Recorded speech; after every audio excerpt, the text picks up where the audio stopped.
Hello, Feminist Frequency listeners. This is Anita Sarkeesian, and what you're about to hear is our live show from the XOXO Festival in Portland, Oregon. It was recorded on Saturday, September 9th in front of a live studio audience. Not a studio. It was a coliseum, which was also very weird. But before we dive into this week's episode, we want to remind you that everything Feminist Frequency produces, including this very podcast, is listener, reader, and fan-supported. Thank you for helping us stay on the air and on the web. If you want to access special perks and exclusive backer awards, please join our podcast community at d.rip/femfreak. Oh, and one last thing. We've got limited edition t-shirts for sale, so rep your complicated feelings about the media with our Be Critical of the Media You Love t-shirts. They're only available until September 21st, so grab yours today at dftba.com/femfreak. All right, now it's time for some Feminist Frequency Radio Live. Enjoy.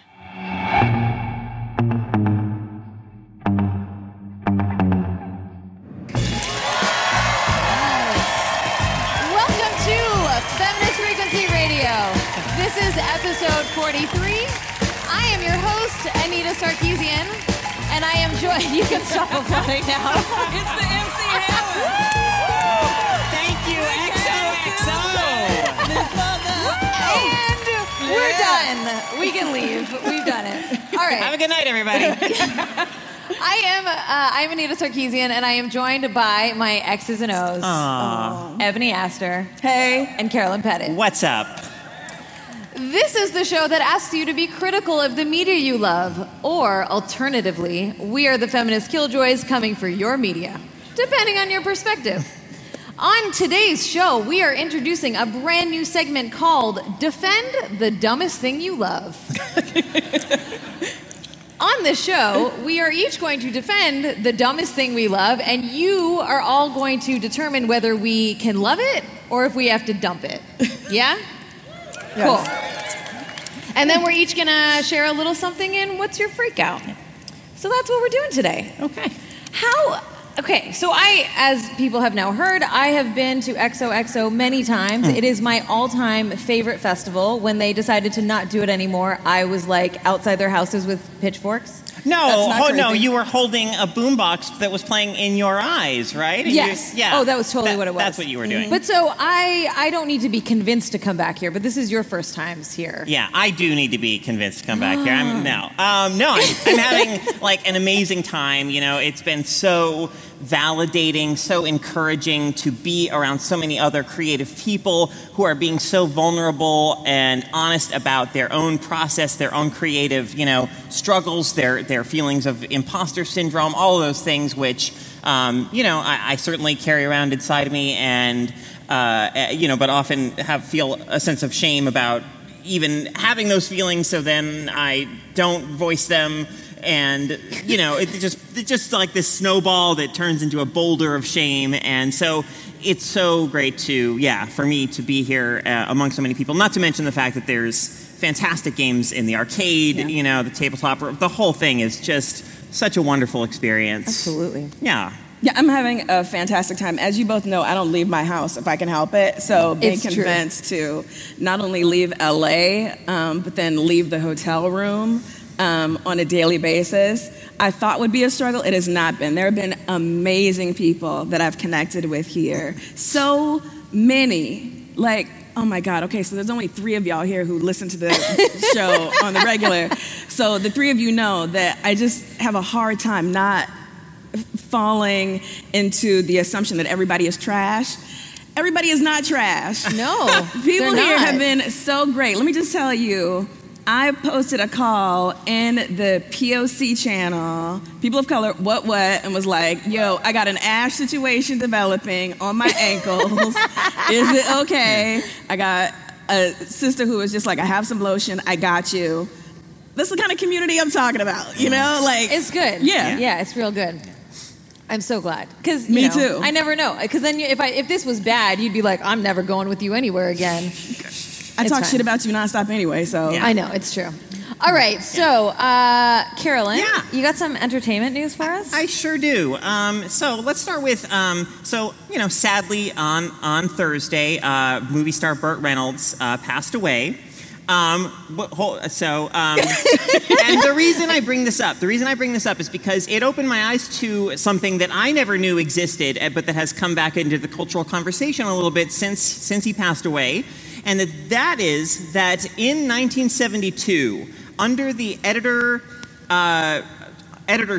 at Cosmopolitan of Helen Gurley Brown, Burt Reynolds was the first male centerfold in Cosmo Magazine. Look there on the bearskin rug. I mean, look at that. So much beautiful, man. beautiful man.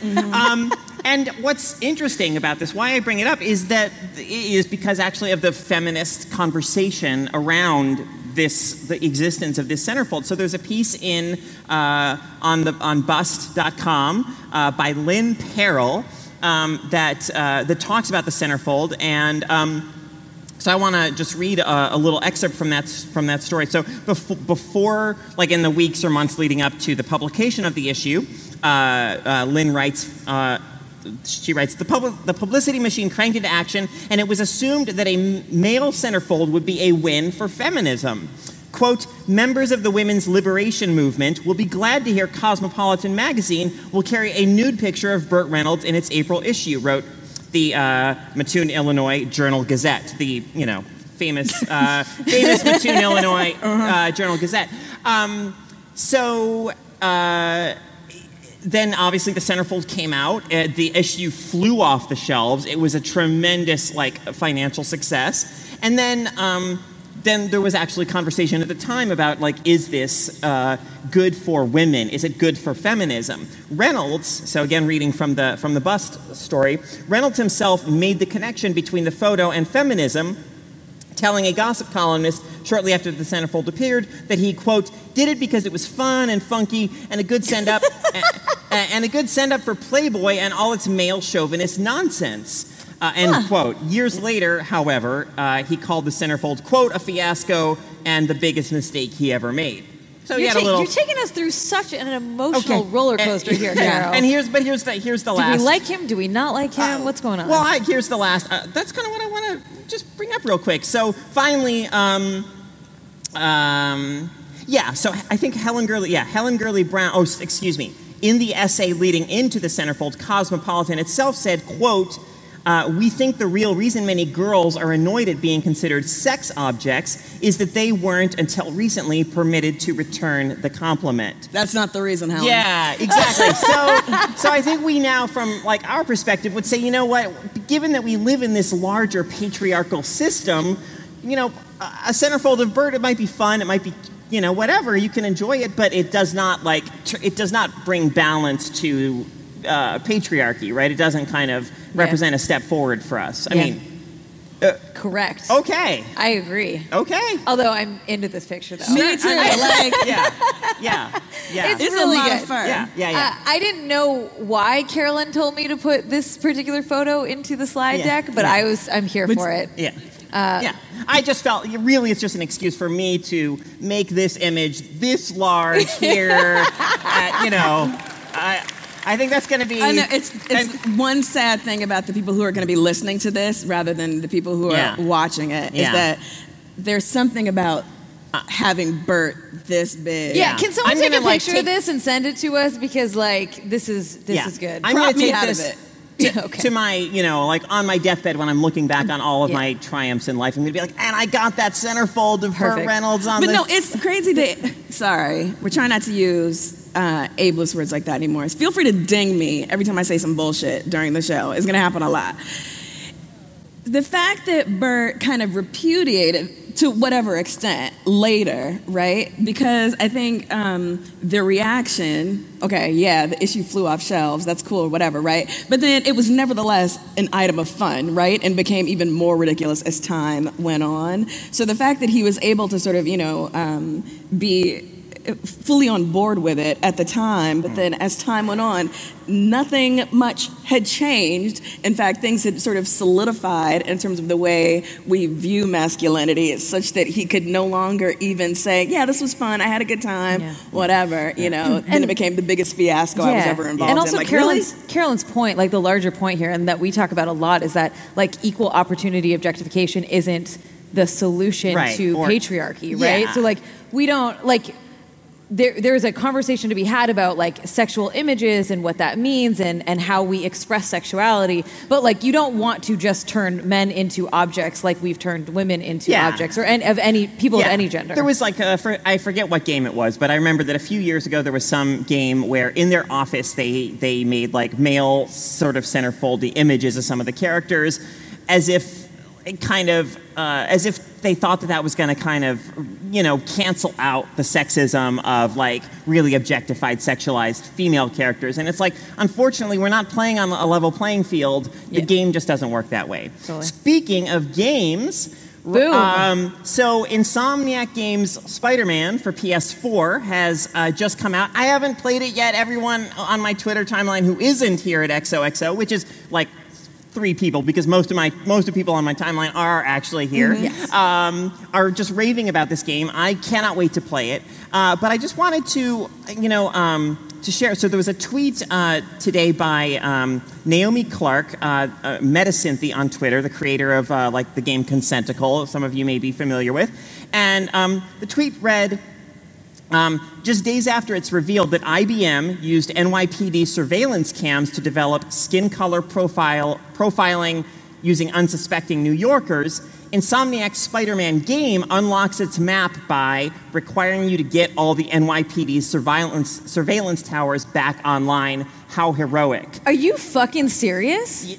Yeah. So, but the thing is, like, I feel like it's reflective of this assumption that we have in this culture that, of course, our friendly neighborhood Spider-Man would, cooperate with, like, of course, he would cooperate with the police, and we don't have like kind of mainstream pop media yet that engages with, hey, the police as an institution are kind of fucked up, and maybe like Peter Parker and Spider-Man shouldn't be all like, yo, NYPD, I'll help you out, thanks for fighting crime or whatever, because obviously there's a lot of going on there. But is the game fun?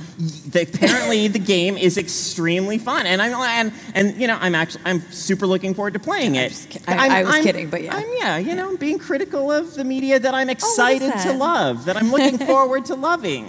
Nice. Yeah. I think, so I watch a lot of crime drama. Yes. I watch a lot of Action Gramps movies. I've been meaning to talk to you about that, Ebony. I'm glad you're at least aware of this issue that you have. Please do. The fact that the Andes didn't allow me to create an Action Gramps channel in Slack still rankles. Yeah. Anyway, the culture of surveillance and the way that we are expected to be grateful for the culture of surveillance, because the way that we create myths to stoke our fears and paranoia, and then are expected to be grateful for the technologies and the governmental bodies that will service us for that. It is so frightening to me, because there is such a glossy sheen that is put on some of these things. So it's given to us through games and through movies and through TV, but the idea that it's somehow cool for the government to spy on you, for there to be massive databases that have your information, your medical information, your genetic information, whatever. We aren't even in a place where we can question it, because we're so dazzled by how shiny the technology is. And I remember when The Dark Knight, the film, came out, and like Batman, Bruce Wayne's big thing, the way he saves the day in the end is he creates this massive computer program that surveils all of Gotham City. And I remember people at the time were being like, or conservatives anyway, writing think pieces and stuff about how, this movie is clearly like an explicit support for like George W. Bush and the Patriot Act and all this stuff, because that's exactly what Bruce Wayne is doing in this film. So exactly, like a lot of the media we consume just kind of resets this kind of cultural base assumption that these institutions are good and they're. And what's interesting about that too is it reminds me of conversations. So when I feel like we go through phases socially in terms of when we talk about government surveillance or we talk about any kind of like corporate surveillance and that sort of thing. And I always hear from folks who are like, well, I'm not doing anything wrong, so I'm not worried about those issues. Right. And that always troubles me, and I feel like a lot of these media myths contribute to that because they are very much like, oh, the state is correct and the state is right, and they're taking out the bad guys as opposed to reality in some ways, which is not totally true. And so how that affects all of us, and if folks can't understand and see that that's like a disturbing pattern, regardless of like who is doing right and isn't. I don't know why I air quoted that. It felt like an air quoting thing for the people. For the people here, yes. That said, let's move on to something light and fluffy. Yeah. Yes. So we were like, what should we do that isn't going to spoil things for people? Because we do a lot of pop culture stuff.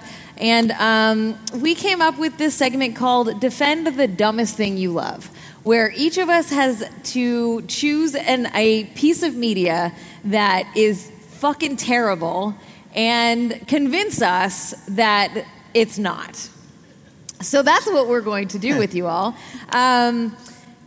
Let's begin. Yeah. I am so excited for this. I'm a little nervous. I'll tell you why I'm nervous when we get to my section. Because your thing is trash. No, because you didn't follow the rules. Whatever. I followed the rules as I interpreted them. Yeah. All right. Do you want to start, Carol? Yeah, let's do mine first. So we made little videos summarizing the media that we're talking about so that we can all be on the same page. Carolyn's is a game called Golgo 13. Top secret episode. Wow. Hit it. In the skies over the Statue of Liberty, a CIA helicopter carrying a deadly biological weapon explodes. Getting to the bottom of this may sound like a job for James Bond, but he's not available. So instead, we get world-class assassin Golgo 13 in Top Secret Episode.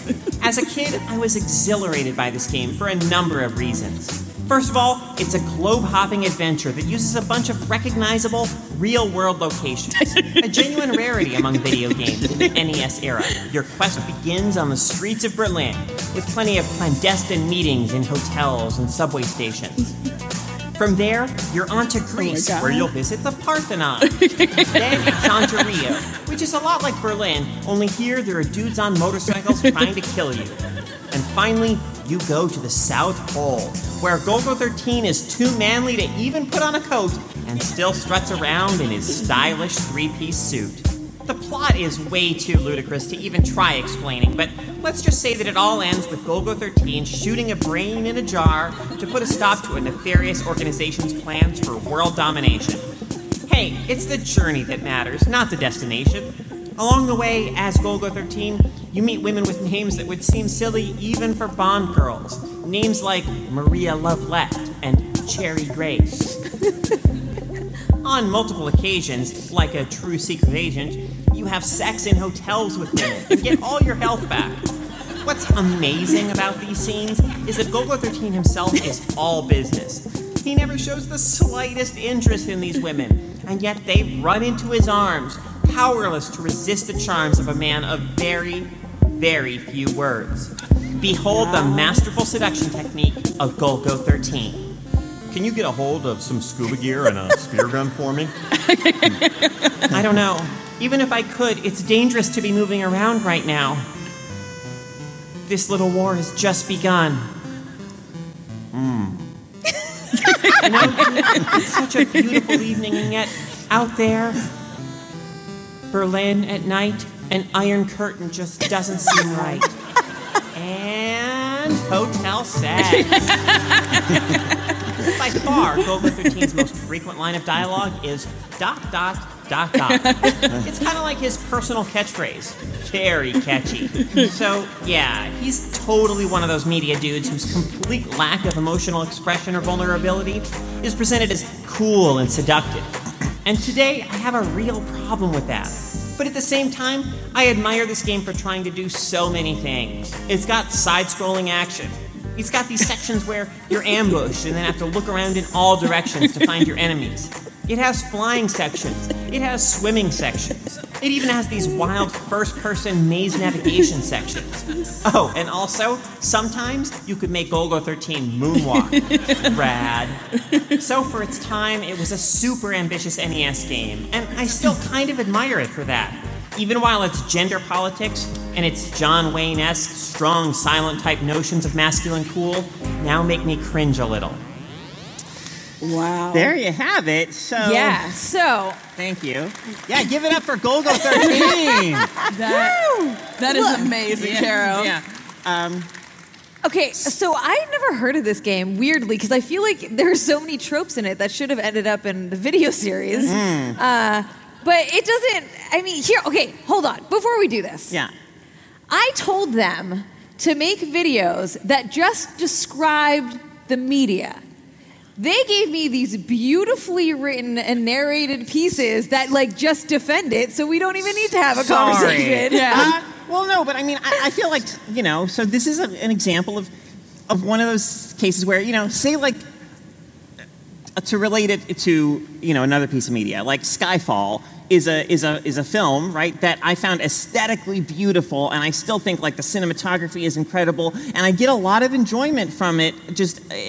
the aesthetics of it all and the way that so many shots are framed, like, it's genuinely pleasurable on that level, even while I think that, like in terms of gender politics, it's so regressive, like, even for a James Bond film, like, it seems like this reactionary response to, like, to even to recent James Bond films that have tried to be less, you know, marginally less, you know, shitty and sexist. But, you know, so this, in this case, it's like, I mean, you know, in gameplay terms, right, I think that among the library of NES games, like if we're talking about video games, you have to kind of acknowledge, like, wow, you know, most games at that time were content with just being like a platformer or a, you know, a shmup, like a side-scrolling shooter or whatever. And this game, the designers, the developers were just throwing all kinds of stuff at the wall. And the results, like it's not a great game by any stretch. But I am saying that, like, it's ambitious, it's adventurous, and I admire it on that, you know, on that level. I don't get why you chose that for this, because it doesn't seem any dumber than any other game. Well, I mean, okay, but like also though, like on the NES, like, okay, maybe not dumber, but there's more dumb stuff to work with. You know, it's like a lot of games, like this game. You know, the female character names, the sex in hotels, like it's a treasure trove of, like, silly, goofy kind of James Bondy stuff to work with. Whereas most games, you know, it'd be like, yeah, and the writing's bad, and, you know, there's typos. Well, I mean, ... is what year did this come out? Oh gosh, you know, I want to say 87, 88. I don't remember offhand. And so, did you play this game when it was new? Yes. Yes, I played the heck out of it when it was new. I was. Have you played it since? I did play it, like, on a live stream about maybe 3 or 4 years ago. I decided to revisit it. And you're like, I fucking love this dumb shit. Yes. I mean, kind of. I mean, I still just, like I said, I still have that, this tension inside of me, right? This battle between two badass wolves inside of me, right? The one that loves Golgo 13 and the one that hates it. Sorry, that's a weird reference. Anyway, we all have those wolves inside. Yeah, we do. We all have those wolves, those fighting wolves inside of us. And so, like, there's the side of me that still is that has so much admiration for this game because of, again, all the kind of gameplay stuff that it was doing that made it so much more varied and interesting on some levels than so many other games. And then there's the part of me that's like, wow, this is, like, really kind of, you know, regressive, sexist bullshit. And you know, there's just that complex tension that I think that we, as critical thinkers who are constantly, like, engaging critically with media, like, that's something that we have to live with constantly. Is an internal struggle along those lines. Are you ready for the audience to determine whether you get to keep this and love it, or if you have to dump it forever? I swear to abide by the decision of the council. I don't. No. You're not yet. Yeah. Just hold on. Okay, I'm just prepping people. Should Carolyn love Golgo 13? By applause. Thank you. All right. What? Should she dump it? Oh, wow. Okay, fair, but I think that was a love it. Yeah. But Yeah. it was more dump it than I thought. Yeah. Which I appreciate all of you because this shit. yeah. Thank you. Thank you. All right, let's move on to Ebony's masterpiece. I'm just going to play the video. Go for It's it. a delight. It needs no introduction. Yeah. Who's heard of the Insiders? Nobody has. Like got 3 some people. Insiders folks over here. Okay, let's Find do this. me Today after complain about the this. premature cancellation of stuff like Pushing Daisies or Dead Like Me or Hannibal. Basically any Brian Fuller show. But old heads like me are still reeling from the lack of resolution we suffered through in the 80s. The entire decade was a steaming tureen of neon yellow banana soup, and primetime television was no exception. The show whose disappearance from the airwaves still affects me on a gut level to this day? The Insiders, a slick 45-minute Aquanet commercial starring this head of hair and this head of hair. You can't find full episodes of this show anywhere, except for the pilot, which was uploaded, who knows why, with the composer's time codes running throughout. This is kind of fitting, actually, as each episode of The Insiders basically looked and sounded like a music video, complete with bombastic synth, cool headbands, and sets that were basically 3D Nego prints. Genesis sang the theme song.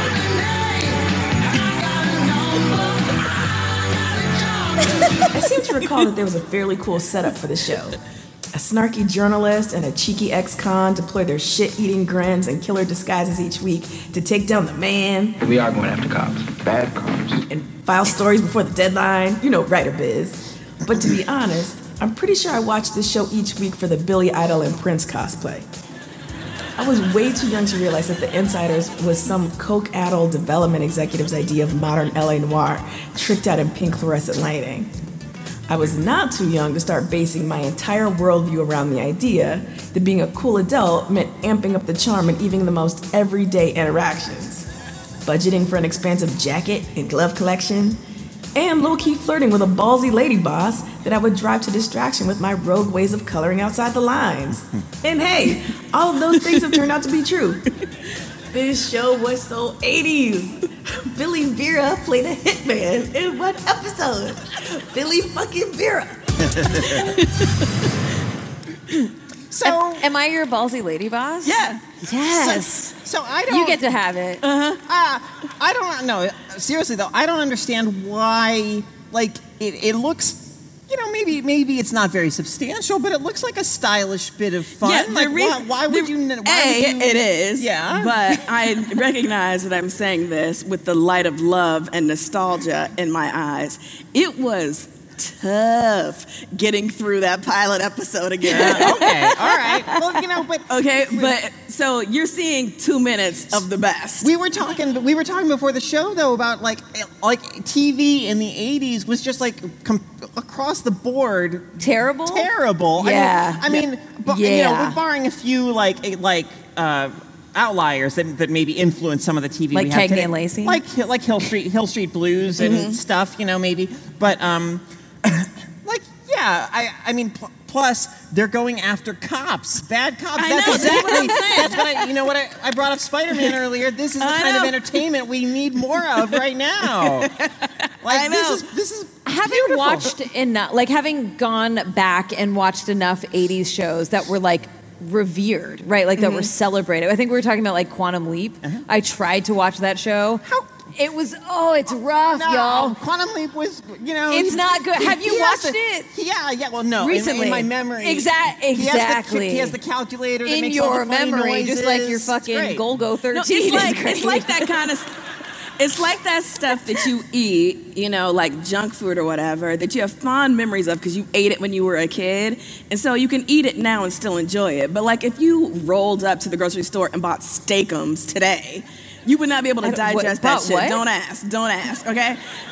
Wow, And I feel the yeah. same way about the Insiders. Like, for y'all, please go to YouTube and I just want whoever uploaded the pilot episode to suddenly get like a huge viewing spike and be like, whoa, a lot of people are wanting the insiders. Maybe we'll upload some more episodes. I edited this video, so I had to watch a bunch of clips you sent me, and I was like, I can totally, like everything you said, I'm like, oh, it is, I bet it was like really cool to watch in the 80s. Yeah, and it lasted one season. It was clearly someone's attempt to bite off a little bit of Miami Vice shine. It was wildly unsuccessful on that front.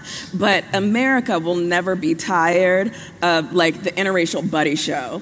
And when you have someone as charismatic as Tony Jackson with that Jerry curl, just like karate chopping and moonwalking his way through scenes as the street smart, character. And then Nicholas Campbell, who you should love because he's Canadian. I don't know what sort of governmental thing happens where y'all have to constantly support each other.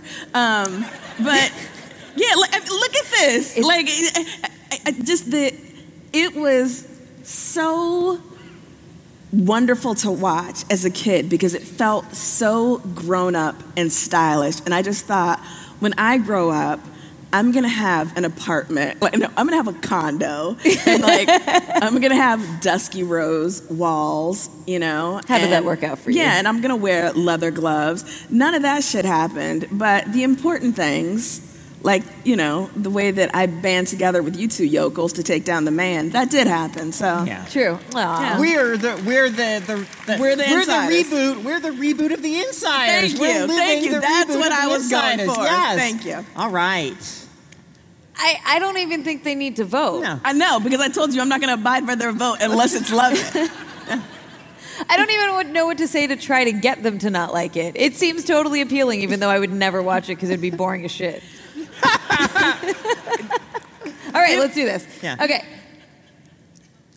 Yes! Woo! Absolutely. Okay. Or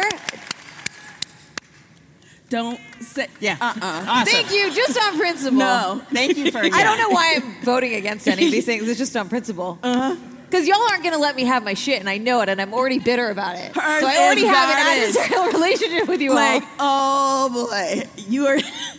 Y'all. All right, let's do this. Terrible. Okay. Who are my Buffy fans? Now, before I show you what I'm about to show you, I'm just going to say that this was a terrible idea because both Carolyn and Ebony have not watched Buffy, except Ebony watched a couple of episodes, which I appreciated. So this is kind of their introduction to Buffy, and it is the worst introduction. So please don't judge the whole show on this. Too late. All right. Let's do this. For those of you who have been living in a cave and have never heard of one of the greatest television shows of all time, Buffy the Vampire Slayer, it's about a teenage girl who's been gifted, or cursed, with supernatural powers to fight evil demons. She often gets help from her best friends Willow and Xander. Without judgment, I'm going to tell you about an episode from season 4 called Beer Bad. Buffy fantasizes about saving Parker, the man that she had a one-night stand with in college, and she believes that saving him will make him want her back. Underage Xander is the new bartender at the local college watering hole. Xander has no idea what he's doing. Buffy goes to Xander's bar to support him in his new illegal job, but sees Parker making out with another woman. Buffy is so emo. Pretentious college guy shows off his smarts and tells Xander that he's too low class to date college women. Buffy gets invited to sit with these pretentious college guys, and because she's in emo Parker mode, she makes the poor choice to join them. C's story plot begins with Oz being hypnotically attracted to the singer of a band, and Willow, his girlfriend, is too shy to confront him about it. The next day, Willow finds Buffy watching Luscious Jackson's Ladyfingers music video because it's 1999. After a miscommunication about whether Buffy had sex with 4 guys the night before, then came beer, and then group sex. She encourages Buffy to get ready for class, but Buffy forgets that she's wearing pajamas. That's one big hangover. Or is it? In class, Buffy steals a classmate's sandwich. Cut to secret laboratory where, oh no, it's the beer. Next day, there is more drinking. C-Story returns. Willow is avoiding Oz. Returning to the bar, Buffy is fascinated by the jukebox. Xander decides to cut her off. Oh, I've cut you off. Did it hurt? And now for the episode title. Beer bad, bad, bad beer. Willow goes to the campus cafe and confronts Parker on being a dick, but gets sucked into a conversation with him where he justifies his shitty behavior towards women by saying things like, People shouldn't have to preface casual sex with, just so you know, I'll never grow any older with you. Cut back to the bar and the frat boys are acting like Neanderthals. Oh wait, they are. Xander confronts the bar owner and he confesses that his brother is a warlock and taught him how to spike the beer and how these pretentious college dudes deserved it because they're always looking down on him. After their full transformation, the cavemen are causing a ruckus around campus. They catch the scent of two women, which they proceed to horrifyingly chase. Xander calls Giles and they go to check on Buffy. This is what they find. Parker, bad. Willow and Parker are still talking, but now Parker is trying to hit on Willow. You know, Buffy's best friend. Willow, being the badass that she is, drops the act and tells Parker he's an idiot and no better than cavemen. Cue the cavemen. Giles and Xander watch Buffy in her devolved form. Note the squirrel nut zipper sticker because it's still 1999. Buffy likes the way Xander smells, which would have made season 1 Xander very happy, but not so much for season 4 Xander. Giles tells Buffy she can't have any more beer. Want beer. Giles, don't make Cave Slayer unhappy. Buffy runs away. More cavemen action. They light the cafe on fire. Buffy smells fire and runs towards it. She learns that fire is dangerous. She uses a fire extinguisher. Ha ha. She does a fancy barrel roll and saves Willow. She sees Parker and whacks him on the head. Everyone is okay. Well, sort of. Parker actually fulfills Buffy's fantasy of apologizing, and she whacks him on the head again. This is widely considered one of the worst Buffy episodes ever, and I'd argue there are worse. All right. Okay. All right. Yeah. Let's get into it. Let's do that. So first of all, there are worse episodes, even though this one is very bad. Objectively, I would like realize to know this. what could be worse. The gingerbread episode. Yeah? That one was fucking bad. Right, and here's the thing. And there's another one where what's-her-face, the blonde high school chick that turns into a vampire, the first episode of The College. I don't remember what it was. Anyways. Thank you, Harmony. There's one where Harmony tries to start her own gang, and it's really bad. And anything with Adam in it is really bad. There are bad episodes. Okay. Here's the thing. This episode is trying to say something that I think is interesting, even though it's really... Well, it's talking about class, because Xander is, low class and works at a bar, and, these pretentious college boys are, shitty, and they say really arrogant things about socioeconomics. And then Buffy, gets all into that. And then, the other thing is that Parker is a fucking piece of shit, and she whacks him on the head. Right?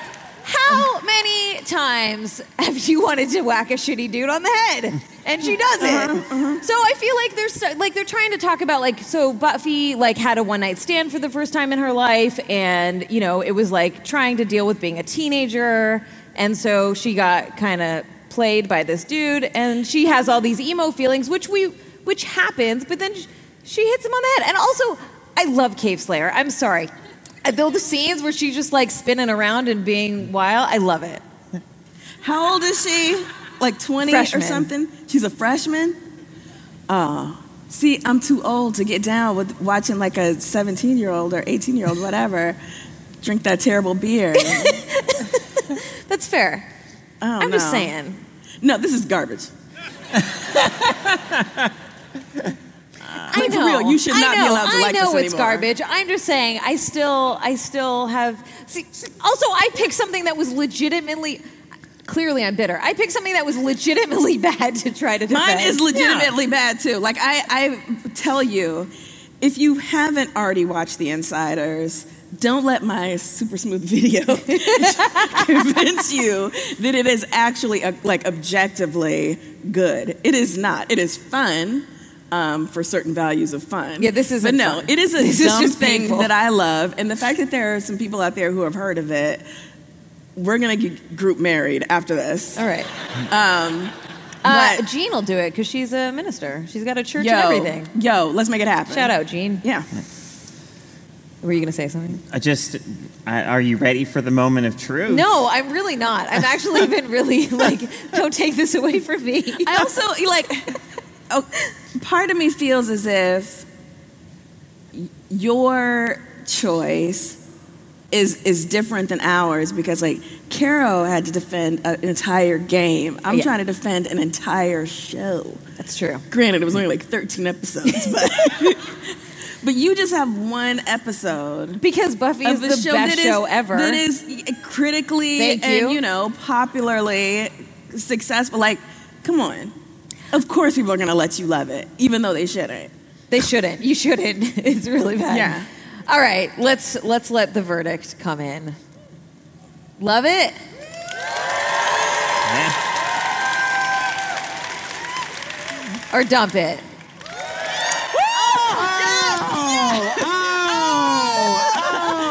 I told you. I knew it. I'm so sad. We got a couple of winners over here. Thank you. I didn't know this was a competition. I did know it was a competition completely. Fine. I will never watch the episode again. You know what's going to be great is that tomorrow, in fact, probably not even by tomorrow, in a few hours, there will be a YouTube video that's Anita Sarkeesian eviscerated on stage.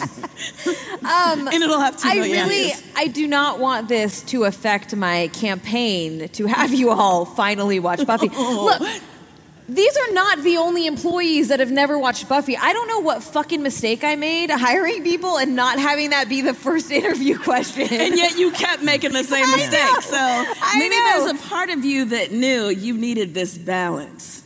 I will say this, that the writer of this episode is, I just got a text from a friend in the audience saying Buffy got robbed, so shout out Olga. I'm going to find you, Olga, wherever you are. We have words. The writer of this episode, who I'm totally blanking on her name right now, wrote another comedy episode called Something Blue, which is actually one of my favorite episodes. So, I think she was just easing into to comedy writing on Buffy. I'm giving her that credit. Okay. Whatever. Well, you know what?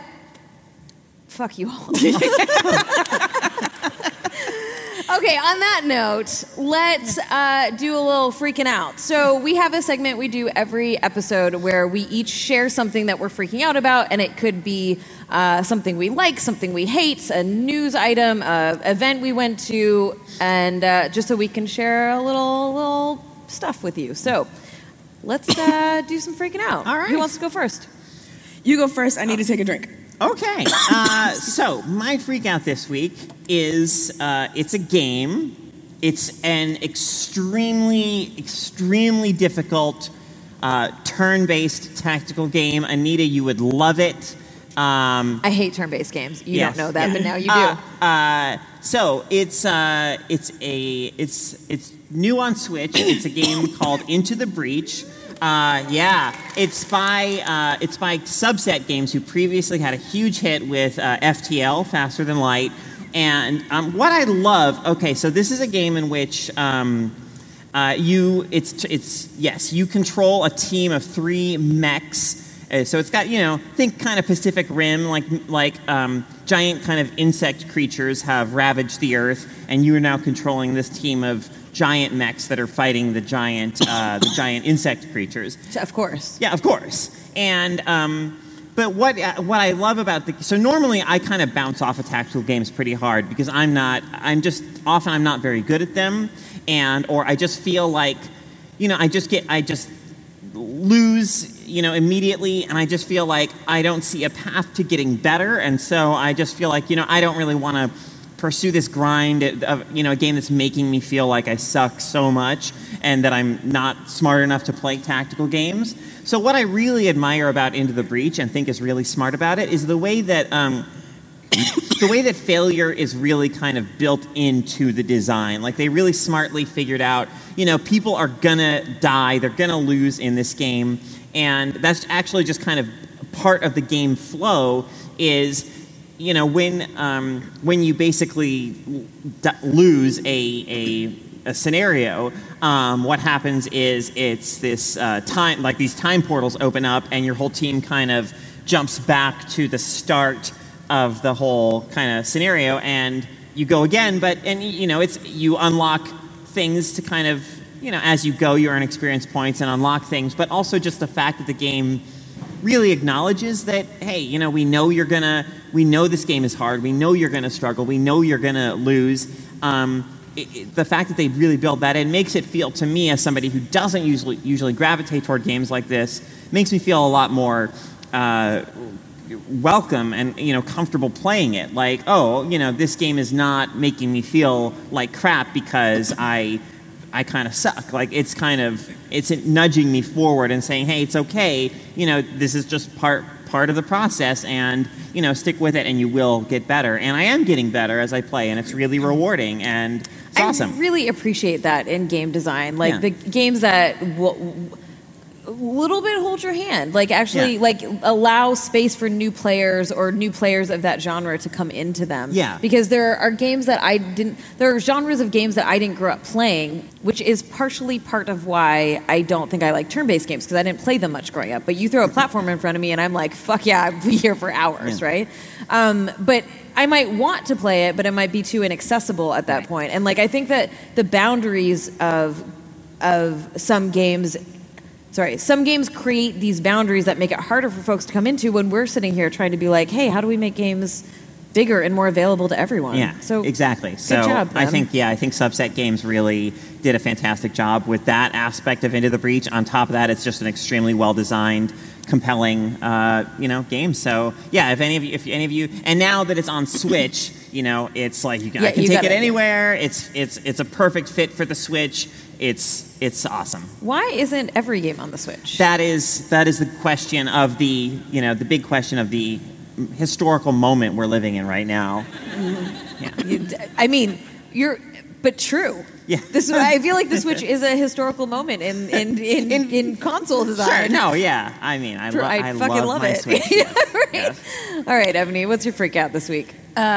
My freak out this week is a book called Reconstruction, America's Unfinished Revolutions by Eric Foner, who is a very well-known American historian of the Civil War, African-American history, that time period. It has been borne upon me that in this current moment in which we live, it's very easy to imagine that the kind of trauma that we're all experiencing is a singular kind of trauma, and that things have never been this bad, that we are behaving worse than we ever have before, and we're believing things that are beyond the pale in a way that we have never done before.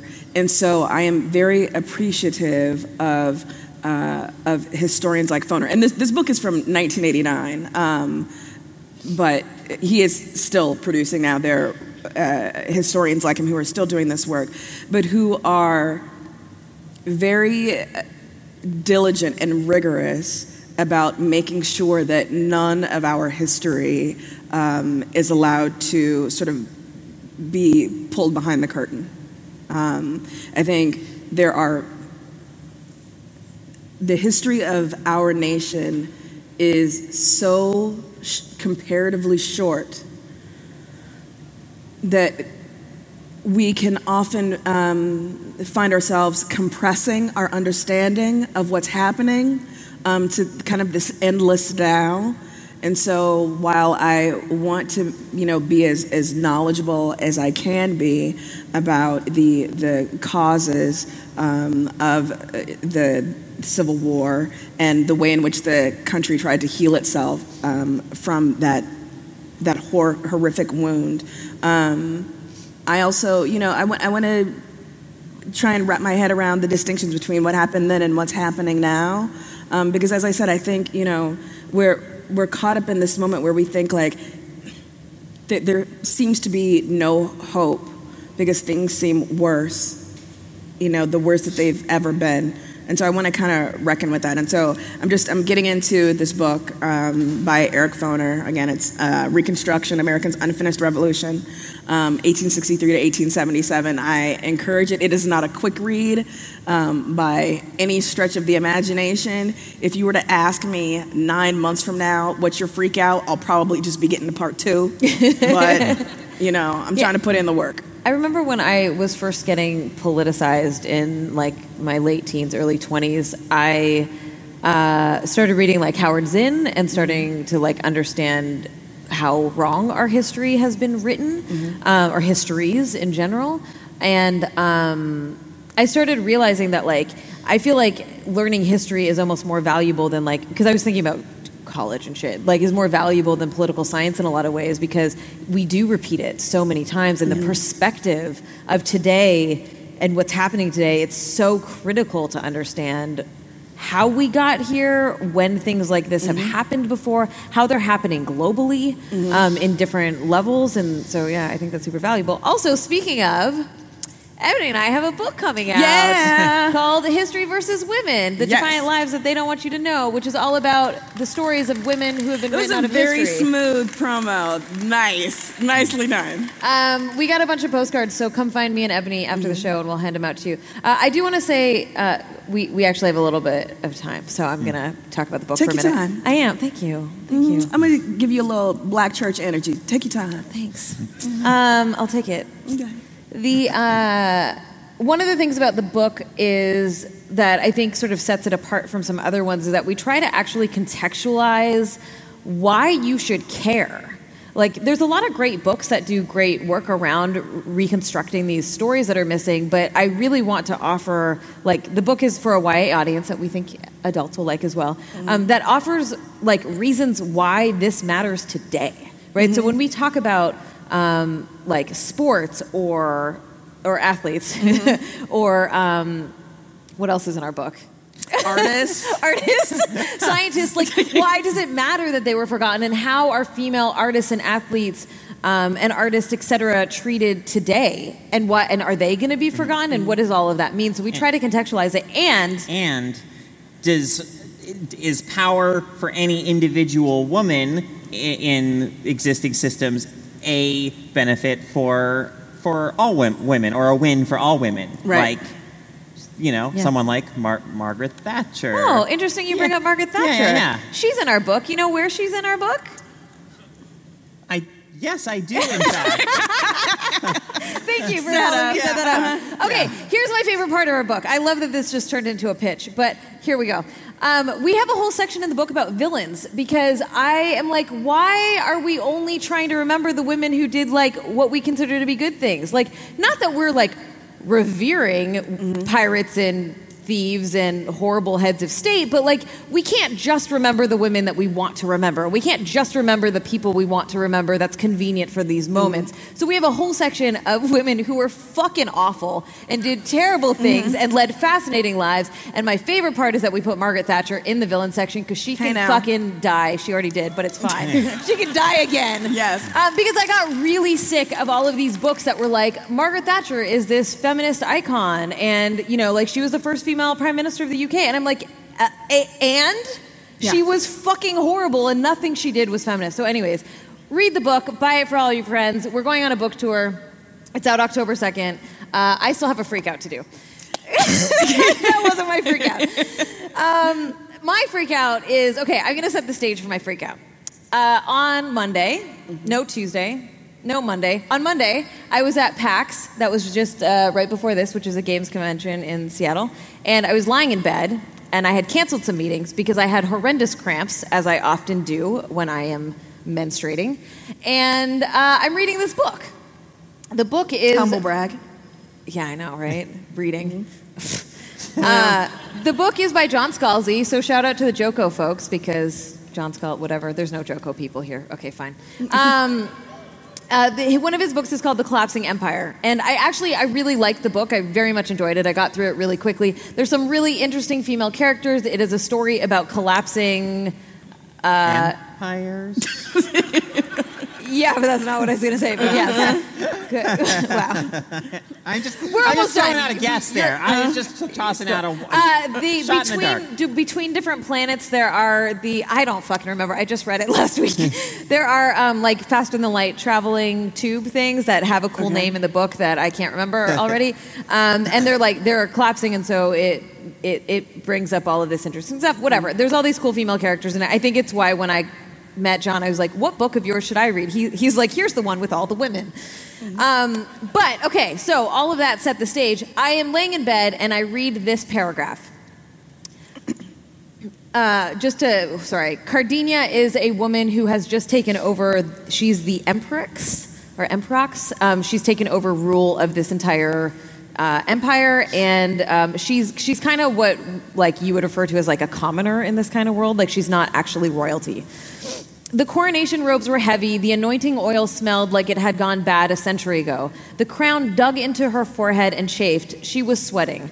The coronational liturgy was nearly an hour long, and to top it all off, Cardinia's period had begun last night, and right now her cramps were like someone with an iron glove had taken it, wrapped it around her uterus, and squeezed. Yo, who knows this feeling? Yeah, we talk about this a lot at work. I have never read a book where they acknowledged like reproductive systems and like even female authors or whatever, where like I often think, oh cool, it would be so cool to be this like super badass in space or whatever, like a secret spy, and I'm like, but I have really bad cramps and I would die. Like I can't do that. And so it always kind of kills the fantasy, and reading that and being like, oh, this woman who's doing all this cool shit is also like me. Yeah. Wow, representation matters. So shout out. I thought that was really cool, and also the book is really good. That's real, because